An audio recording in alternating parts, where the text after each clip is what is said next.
नाज़रीन, नौजवान इस वक्त टिकटॉक के जुनून में मुब्तला हैं। जिसको भी देखो टिकटॉक ऐप की बातें ही कर रहा है। लेकिन टिकटॉक और टिकटॉकर्स के लिए खतरे की घंटी बज चुकी है।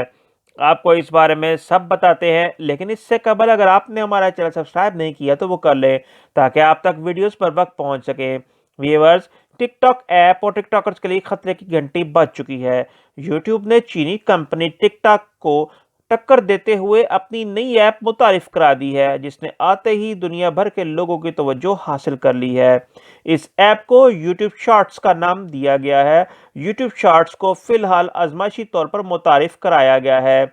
यूट्यूब की जानिब से जारी एक बयान में कहा गया, हमें इस ऐप के आजमाइशी तारुफ को जिस पसंदीदगी की निगाह से देखा जा रहा है वो बहुत हौसला अफजा है, और इस बात की जमानत है कि यूट्यूब शॉर्ट्स कामयाब होगी। इस वीडियो ऐप के जरिए लोग अपनी मुख्तलिफ फिल्म साजी को भी अपलोड कर सकेंगे। यूट्यूब ने गुज़श्ता साल वीडियो शेयरिंग ऐप शॉर्ट्स मुतारिफ कराई थी। इसकी मकबूलियत के पेश नज़र कहा जा रहा है कि टिकटॉक का मुस्तकबिल खतरे में है, ताहम इसका फैसला आने वाला वक्त ही करेगा। अगर हमारी वीडियो पसंद आए तो इसको लाइक, शेयर और कमेंट करें। देखते रहे नवाई दरवेश।